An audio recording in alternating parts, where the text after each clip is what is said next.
Dakbayan sa Mandawi nangita karon og laing dapit nga pwedeng kalabayan sa ilang basura.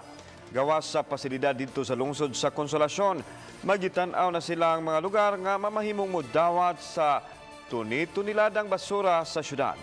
Ang report ni Nico Sereno.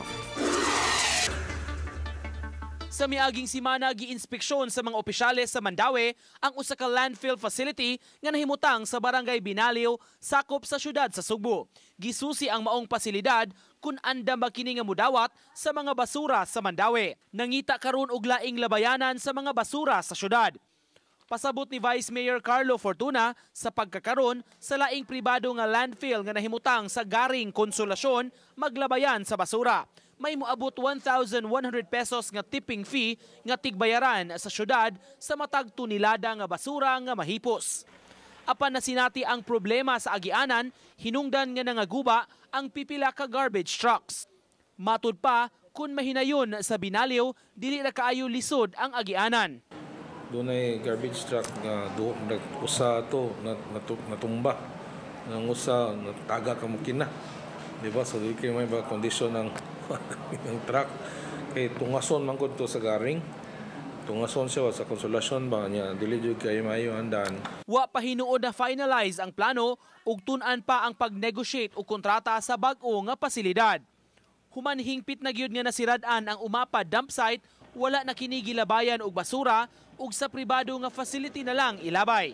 Ang importante mo sa Mandawi karon is that we really need better alternatives for us to dump our waste, no. For me, I'm not saying we close Garing because at least there are options ba, no. As a mas accessible, then we can probably throw there.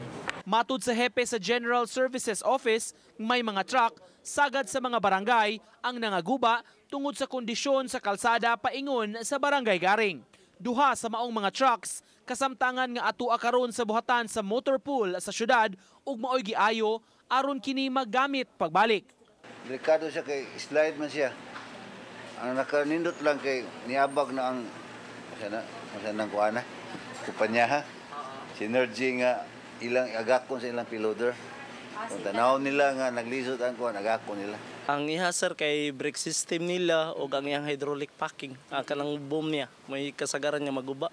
Kana usa sa siya sir kay ang labi ng brake system. Kay lisod man siya ngadto. Ya dili sila magpaabot nga madisgrasya ni gud hinuon ba. Mo average og 110 ka tonelada sa basura ang mahipos sa syudad matag adlaw. Uban ni Godfrey Relien, Nico Sereno, Balitang Bisdak.